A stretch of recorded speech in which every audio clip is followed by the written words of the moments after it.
श्री शिवाय नमस्तुभ्यम दोस्तों। हर हर महादेव। कैसे हैं आप सब? स्वस्थ और सुरक्षित होंगे, सुखी और समृद्धशाली होंगे। दोस्तों, 2022 की संकट चौथ जो 21 जनवरी दिन शुक्रवार के दिन पड़ रही है, सभी जानते हैं इस दिन श्री गणेश की पूजन की जाती है और व्रत किया जाता है।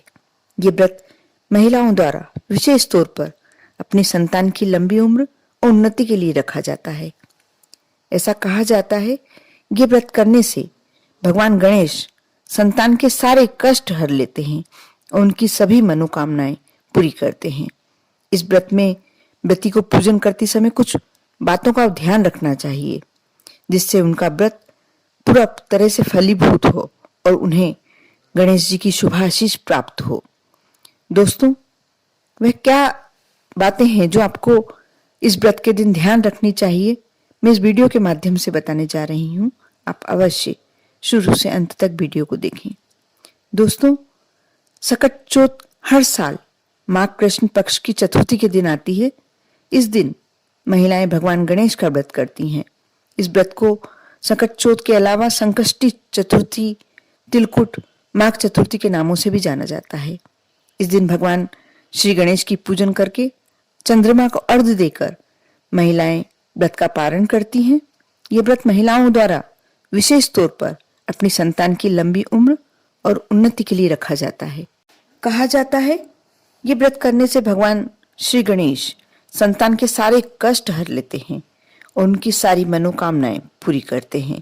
इस व्रत में व्रती को पूजन करते समय कुछ बातों का विशेष ध्यान रखना चाहिए। आप इस वीडियो के माध्यम से वे जान सकते हैं। दोस्तों, पूजन करते समय काले रंग के कपड़े कभी ना पहने। काले रंग के कपड़ों को पूजन पाठ में या किसी भी शुभ कार्य में वर्जित माना गया है। संकट चौथ के दिन इस व्रत की पूजन के दौरान महिलाएं काले रंग के वस्त्र धारण करने से हमेशा बचें। इस व्रत में संकट चौथ के दिन पीले रंग के वस्त्र, संतरी रंग के वस्त्र या लाल रंग के वस्त्र धारण करना चाहिए, अति उत्तम माना गया है। साथ ही जब आप चंद्रमा को अर्घ्य देते हैं उस समय आप ध्यान रखें, संकट चौथ में भगवान श्री गणेश की पूजन के बाद चंद्रमा को भी अर्घ्य देने का विधान है। पूजन के बाद महिलाओं को अर्घ्य देते समय ध्यान रखना चाहिए जल के छींटे उनके शरीर या उनके पैरों पर ना पड़े। अर्घ्य सावधानी पूर्वक आराम से धीरे धीरे करके देना चाहिए। और मान्यता है कि संकट चौथ के दिन भगवान श्री गणेश के पूजन के बाद चंद्रमा को अर्घ्य देकर व्रत पूरा होता है। इस व्रत में रात के समय चंद्रमा निकलने के बाद उनकी भी पूजन की जाती है, उनको अर्घ्य दिया जाता है। साथ ही कहा जाता है कि चंद्रमा को बिना अर्घ्य दिए भूलकर भी व्रत का पालना नहीं करना चाहिए। बहुत ही हमारे जीवन में, हमारे बच्चों के लिए ये संकटकारी हो सकता है। और एक बात का आप विशेष ध्यान रखें, संकट चौथ पर भगवान श्री गणेश की पूजन की जाती है, उन्हीं के लिए व्रत रखा जाता है।